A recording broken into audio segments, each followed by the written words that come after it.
Don't come tomorrow. Mom wouldn't have wanted you there, my sister texted. I stared at the screen, hands shaking. You don't get to decide that. It's already decided, she replied. 3 weeks later, an official court envelope arrived with my name on it.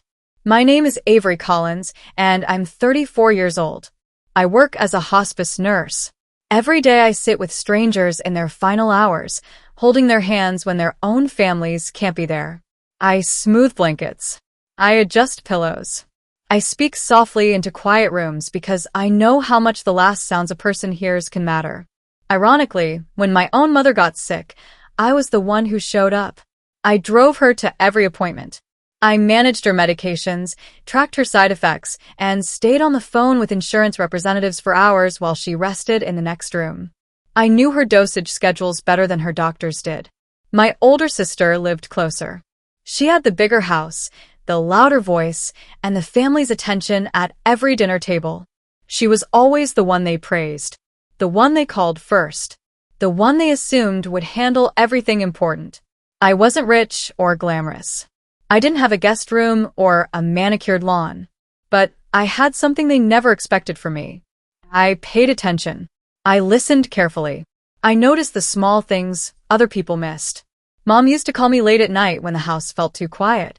She'd whisper worries about paperwork she didn't understand, about accounts she wasn't sure were being handled right. I wrote down everything she told me. I kept notes because that's what I do. It's not habit. It's instinct. When she passed, I genuinely believed grief would pull us closer together. I thought loss would remind us what actually mattered. Instead, I was erased with a single text message. If you've ever been pushed aside by your own family during the worst moment of your life, you already know how that kind of pain feels. It doesn't just hurt. It hollows you out. Subscribe if you've ever felt invisible when it mattered most. Have you ever been excluded from something you had every right to be part of? Tell me in the comments. Click hype, and let's keep going. The group text came 3 days before the service. My sister sent it to every aunt, cousin, and family friend in the contact list. It said I had chosen not to attend the funeral, that I needed space and had asked not to be contacted. I never said that. Not one word of it. I found out the service had been moved earlier than originally announced. By the time I arrived at the address I had been given, the parking lot was empty. A church volunteer told me the family had left over an hour ago. I stood in that empty lot with flowers in my hands and nowhere to go. At a small gathering afterward, a cousin pulled me aside. She wouldn't quite meet my eyes. Your sister told everyone that your mom didn't trust you near the estate, she whispered. She said there were reasons. I called my sister that same evening. My voice was steady, even though my chest wasn't. Mom changed the will, she said flatly. You get nothing. It's done. I told her that wasn't possible. Mom and I had sat together and talked about splitting everything equally. I had been there. I remembered every word of that conversation. My sister said nothing. She ended the call. Weeks passed. Then the court summons arrived. A probate dispute. My signature was apparently required on documents I had never seen before. Documents claiming I had voluntarily waived all rights to the estate. I read that line 3 times. The waiver included a digital signature with my name on it. I had never signed anything. Not once. The first thing she did was change the locks on Mom's house. I drove there on a Tuesday morning just to collect a few personal items. A photo album.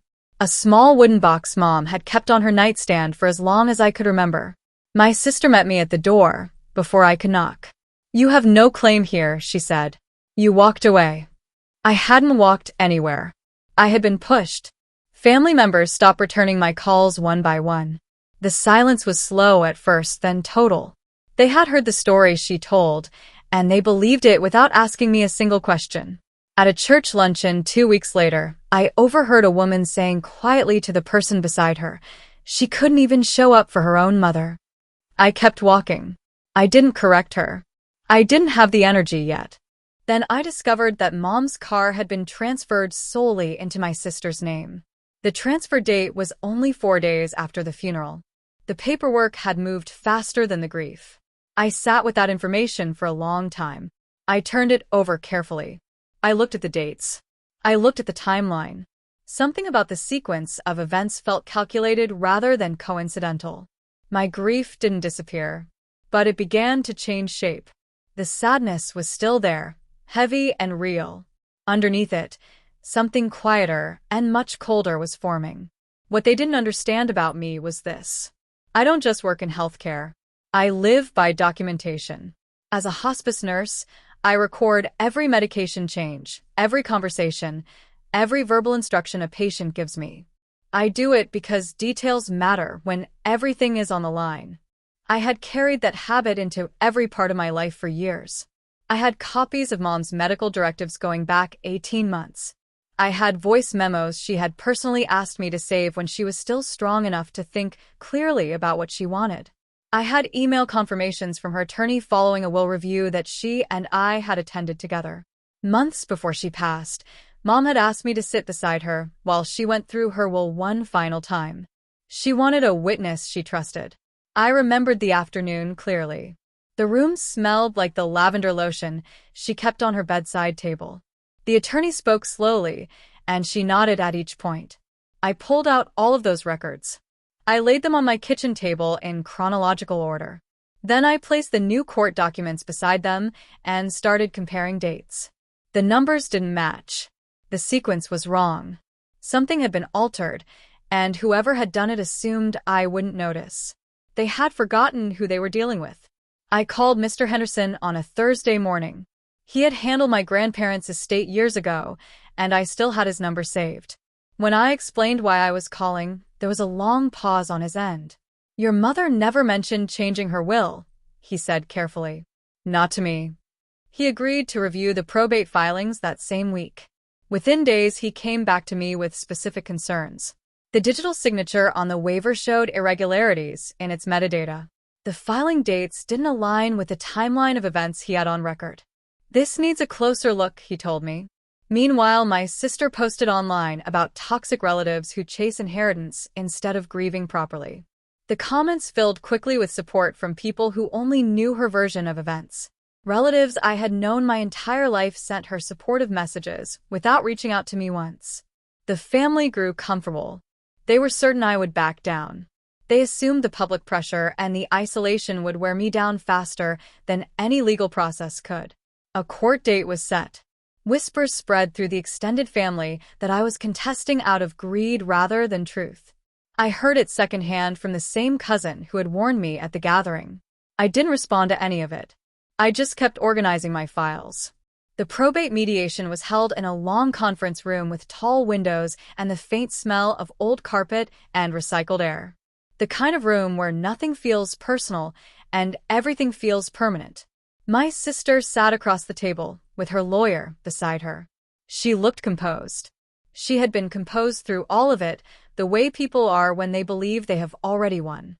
"She's just bitter," she said before the session formally opened. "She wants what she didn't earn." Mr. Henderson didn't raise his voice. He never does. He simply opened his folder and began placing documents on the table in order. The original will with its signed date. The time-stamped email confirmations from Mom's attorney. A printed copy of the digital signature analysis showing the waiver had been created and filed after Mom's death. Then he pressed play on his laptop. Mom's voice filled the room. It was slightly thin, the way her voice had gotten in her final months, but it was unmistakably her. She stated her wishes clearly, slowly, and without any ambiguity. She named me. She described what she wanted for both of us. The room went completely still. Someone across the table exhaled sharply. I didn't look to see who it was. The forensic review confirmed what Mr. Henderson had suspected. The digital signature on the waiver had been generated after the date of death. It was not a clerical error. The mediator's expression shifted immediately. My sister's lawyer leaned in and spoke quietly to her. Her composure finally cracked, just slightly, just enough for the room to notice. I looked directly at her and said, "I didn't miss Mom's funeral. I was pushed out. There's a difference." The mediator ordered a formal investigation into the altered filings before the session ended. No one in that room looked comfortable anymore. The court reinstated the original will in full. The estate was divided the way Mom had always intended. My sister faced formal consequences for submitting documents that had been altered after the date of death. Some relatives reached out afterward with apologies. A few of them were genuine. I accepted them quietly and without ceremony. I visited Mom's grave alone on a Saturday morning when the cemetery was almost empty. I brought the same flowers I had been holding in that parking lot on the day of the service. I finally said goodbye the way I had needed to.